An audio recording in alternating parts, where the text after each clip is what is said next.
But here's where things are taking a drastic, and I mean a drastic turn. It's looking like we were wrong about Anthony Richardson. Ladies and gentlemen, that is something you don't hear every day.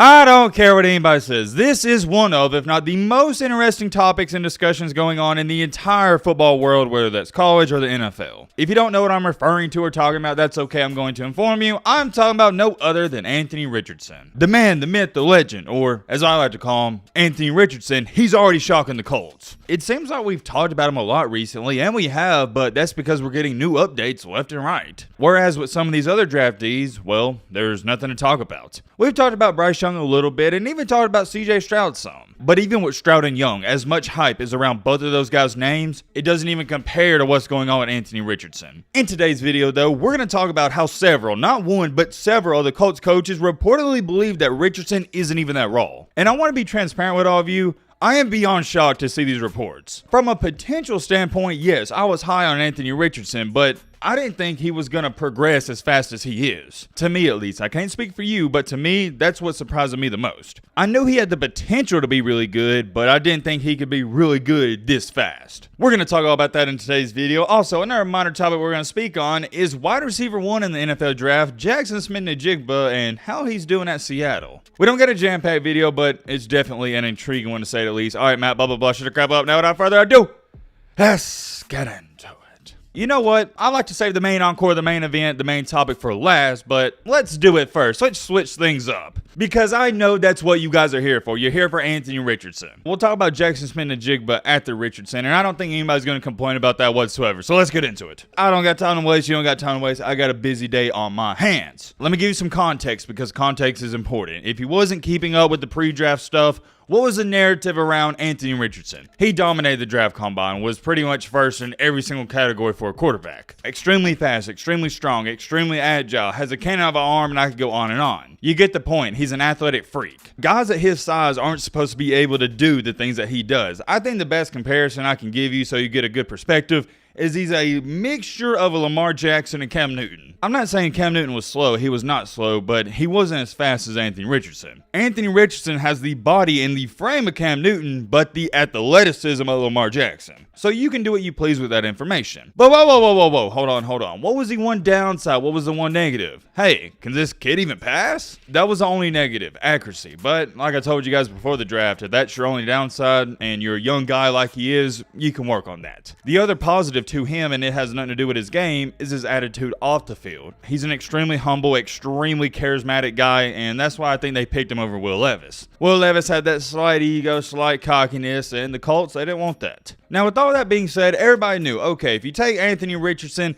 this is a long-term quarterback. This isn't a guy like Bryce Young or CJ Stroud where they're going to come in week 1 and start playing and winning right away. But, and I have a big but, we may have been wrong about that. Everybody was talking about, including myself, hey, Anthony Richardson, this is a guy you just hope can come in by week 8, week 10, or even maybe year 2 and start playing good. It's going to take him a while to learn the system, get used to the NFL game. Well, apparently, according to reports, he is on the quote-unquote fast track to be the Colts starting quarterback by week 1. Yes, that was right. You heard me correctly. Not week 8, not week 10, week 1. Key word in that sentence, though, I'm going to highlight it to you right here, is fast track. Apparently, this dude's balling out in practice. But here's the biggest, and I mean the biggest part about all of this. According to several of the Colts coaches, they reportedly believe Richardson is not as raw, and that's quote-unquote, as he was portrayed to be leading up to the draft. If you kept up with this situation even a little bit, you knew that was the concern. You knew that was a narrative around Anthony Richardson. Hey, this kid, he's as raw as it gets for a quarterback prospect. He's got a lot of potential, but he hasn't even tapped into it. He was a definition of raw, and I think we can all agree on that. But here's where things are taking a drastic, and I mean a drastic turn.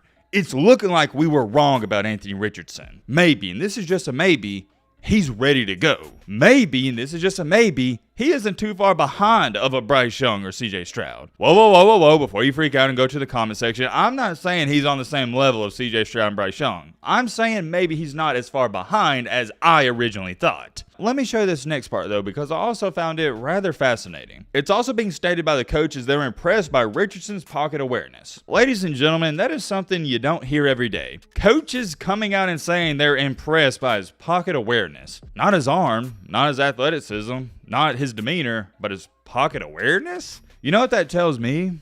He may be ready to go. I hate to jump the gun on this. I hate to overreact, but that is one of the biggest things to learn in the NFL. If you don't have that fifth sense, which is pocket awareness, well, you're not really going to be a successful quarterback. You got to have it. Pocket awareness is what made Tom Brady the best of all time. He could feel those rushers that he couldn't see coming off of the edge, and he's like, okay, bam, I need to get rid of this ball. Tom Brady would feel the pocket collapsing, and he would either A, step up, or B, scramble out a little bit, give himself some time. With rookie quarterbacks, we see this time after time after time. We saw it with Justin Fields.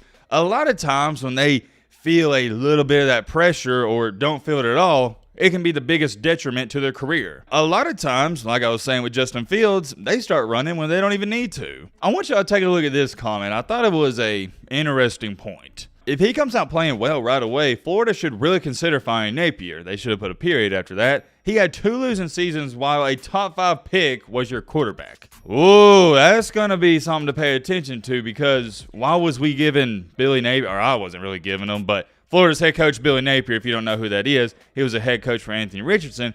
Everybody was giving him the benefit of the doubt because Richardson was a young guy, right? Well, what if Richardson balls out in his first couple games in the NFL? You kind of got to get the sense and feel like everybody's going to look at Napier going, hey, man, you had one of the best quarterbacks in the NFL and you couldn't even win games. What's going on? That's going to be something to pay attention to.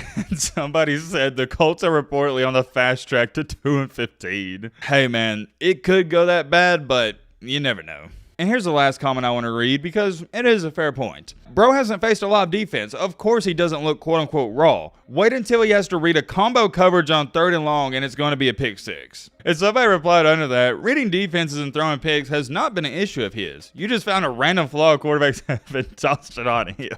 I think it's safe to say it's definitely 50-50. About 50% of people, they've bought into the hype, and the other 50%, well, they're not buying into it. I can't blame you either way because even watching this film at Florida, sometimes he looked really good. But other times he looked really bad. But for me at least, and I've said this for months now, I've been sold on him. My only question is, how long is it going to take? How long will it take for him to reach that potential? According to the Colts head coaches, not very long at all, and he's not as raw as we thought he was. I stated a few weeks ago, and you guys may remember this, I personally wouldn't start him until week 8, maybe week 6. Give him some time to learn and develop, and by week 8, the Colts may be 1-7, and it's not as much pressure to win games. The fans aren't really going to be on his case, whereas if you start him in week 1, it's 0-0. There's a lot on the line. NFL football fans are the most engaged in the first couple of weeks because you're playing for something. You see what I'm saying? But once you're 1-7, yeah, they've already given up, so not a lot of pressure to win. He's not going to face a lot of criticism. Whereas, start him week 1, he goes out there and he goes 9 for 24 with 2 interceptions. Yeah, he's going to get a lot of heat. And the last thing you want is for your rookie quarterback, your potential franchise quarterback, to start doubting himself, because that could be a downward spiral for the worst. That is a very dangerous game to play, and you don't want it to happen.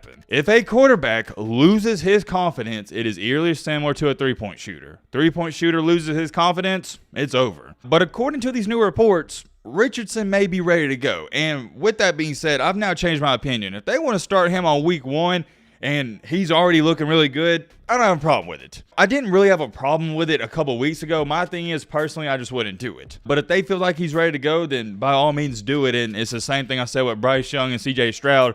There's no reason for Bryce Young and CJ Stroud to be in quarterback competitions because it's eerily similar. It's the same thing to buying a Lamborghini. Why would you buy a $300,000 car and just put it in your garage and look at it and take pictures? No. You buy a $300,000 car, you better drive that son of a gun. You know what I mean? But, oh, Matt, I don't want to get some rock chips on it. I don't want to wreck it or damage it. Okay, well, you shouldn't have bought the car. It's the same thing with Richardson, Young, and Stroud. If you didn't want to damage them along the way, you shouldn't have bought them. You shouldn't have picked them. I'm sorry, you got to put these guys in there. For me, yeah, CJ Stroud, start week 1. Bryce Young, start week 1. Richardson, I said maybe give him a little bit more time because he is younger. But maybe he doesn't need that time. I'm very curious. Let me know your thoughts on that down below. Last but not least, I'm only going to talk about this for a few seconds. We got to talk about JSN. If you don't know who JSN is, this is Jackson Smith-Njigba, wide receiver from Ohio State. He went to the Seahawks. 20th overall pick in the draft, and it's being reported that he's going to be exclusively the slot guy in the Seahawks. Or not in the Seahawks. That's not how you say it. On the Seahawks. I don't really have too much to say about this, but the reason I'm talking about it is because leading up to the draft, that was the one thing that Smith-Njigba talked about. He was like, hey,